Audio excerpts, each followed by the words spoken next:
Gas का बहुत परेशानी बा। 400 रुपया लीटर मिलता। बहुत महंगा गैस हो गईल बा। लागत घर जाए परी। खाना नहीं के बनल साजी को गैस बिना। गैस ना भराई तो आदमी मर जाए खैला बिना। बाहर में भैया बहुत परेशानी बा। गैस का दिक्कत बा इतना कि सब भाग गईल। हमनियों के जाता नहीं जा, टिकटों नहीं के मिलत। छोटका गैस हमनी के पास बा। बड़का वालन के तो मिलतो बा, छोटकन के मिलतो नहीं के भैया। तो गैस का इतना परेशानी बा कि अब घरे भागे के परी। कपड़ा उपड़ा पुरन के पहन के जाए के परी। बड़ा दिक्कत बा गैस का।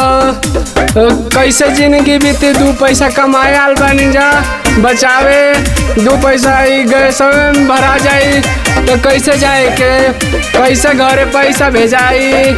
लकड़ी गोईठा घरे बाटे तो घरे खाना बनता। यहाँ बाहर में बानी जा बड़ी दिक्कत बा भैया खाना बनैला को। गैस का इतना दिक्कत बा कि हम का बताई। अब चले के परी तो कैसे होई गुजारा हमनी को भैया। छोटका सिलेंडर हमारा पास एगो बाटे, भरावे गलनी तो ना भरा तो दुकान बंद बा। कंपनी में कुल लड़का भाग गई सुन, आधा बचल बाना सुन। तो हम के अब भागे के परी। टिकट कटावे गई, टिकटों ना मिलल। कहतन सो ढेर पैसा लागी।